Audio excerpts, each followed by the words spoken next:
Appraisals are one of the most important parts of a real estate transaction, and so we're going to talk about how they work coming up next.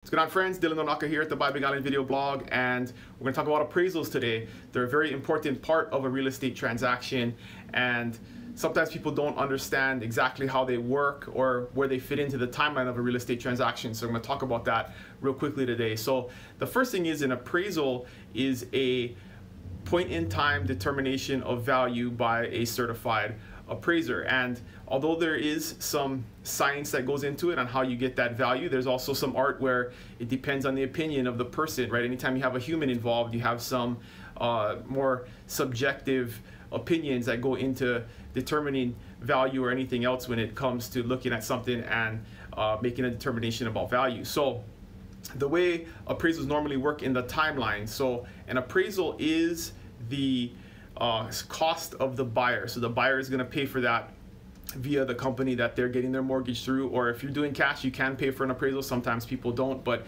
it's going to be a buyer cost, and it usually runs between $700 and $900 based on the size of the property. So that's something you can get a quote on from your mortgage broker that's going to be ordering that appraisal for you. And so the way it works is a mortgage company will order the appraisal. It goes into a system that then assigns it out blindly to a certified appraiser in town. So you can't choose who your appraiser is, and there was problems with that led to the financial meltdown in the past, and that's no longer something that you can do. So the appraisal is chosen by a third party, and it's not something that you have any control over. So once that appraisal is assigned out, an appraiser accepts it, and then they'll call the listing agent and schedule a time to go out and do the actual property inspection. In the meantime, what the appraiser is doing is they're pulling comps of sold properties and listed properties that are comparable to the property that they're going to be appraising, and they're doing some research. So what they do is they pull 3 sold comps, 3 sold comparable properties in the area, and then 3 active listed properties in the area. And they're looking at, in some cases, you know, they can be very close because you're in a subdivision that have very similar properties and very similar floor plans, so it's a little bit easier to pull comparable properties and then compare them to the one that you're appraising.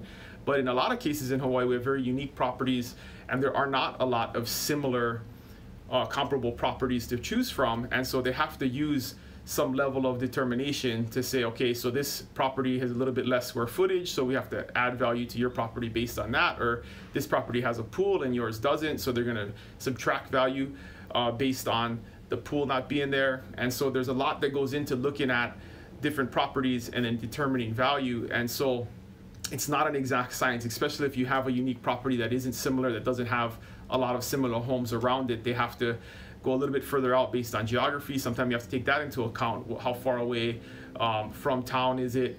What kind of access road is it? I mean, there's all kinds of other things that go into determining that value. And so it's not an exact science. And really, a lot of appraisers will tell you, you know, the most definite indicator of value is that you have a buyer and seller who agree on a price, right? That is what a market is a buyer and seller determining a price. But you still need to justify that for the purposes of the loan. And so that's what the appraiser is doing, is looking at these different properties and seeing if it makes sense in terms of the price that the buyer and seller have agreed upon, and then they'll make a determination on value. And in most cases, the determination of value is it comes out pretty correct, because you have buyers and sellers, you have agents involved who are looking and negotiating a price. And, you know, of course, we're looking at comps the same way an appraiser is when we're advising you on a price to offer or a fair price to pay for a property. And sellers agents are doing the same thing. When we take a listing, we're going to give that seller comparable properties to help them determine the value to list their property at. So a lot of times all of that aligns, and it's no problem. The appraisal comes back and you got a good value, and you continue to move on in the process.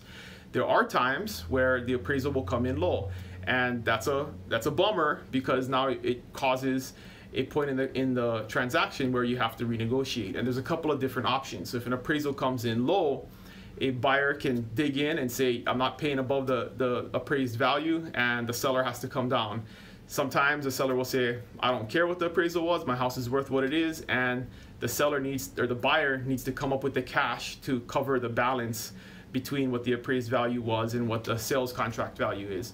Sometimes buyer and seller meet in the middle, so maybe the appraisal is $10,000 less than what the contracted price is. The buyer will come up with $5,000 in cash, the seller will drop the price by $5,000. Everybody has skin in the game, and the transaction can move forward and close based on that negotiation. So you really have to take it on a case-by-case basis and figure out what the best way to overcome a low appraisal is.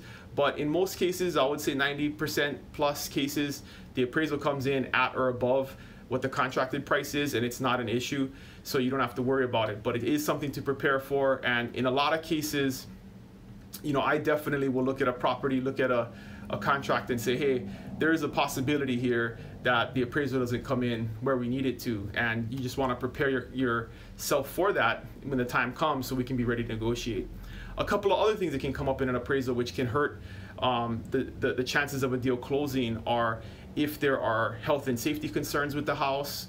They're definitely going to make sure that things like smoke detectors are installed and straps are on water heaters, and those are things that a seller should be prepared to correct to ensure that when the appraisal happens, or if the appraisal calls those things out, that they can be corrected and the appraisal can be acceptable. So there's a lot going on there, but an appraisal is a very important part of a transaction, and if issues arise, you just want to make sure that you have somebody experienced working with you that can help get you through that process and figure out the best way to overcome it, because there's a lot of smart mortgage brokers and real estate agents out there that can help through that process, and you definitely want to be represented by somebody who understands that, so you can get that deal closed. Because at the end of the day, if you entered into that contract, you know, both sides want to get the deal closed. It's just a matter of having a smart negotiation and getting through it when you run into problems, and that's what we're here for, is to solve problems. So if you have any questions about appraisals, as always, feel free to reach out, let us know, and we can help you out there. And hopefully when you're buying a house, your appraisal comes in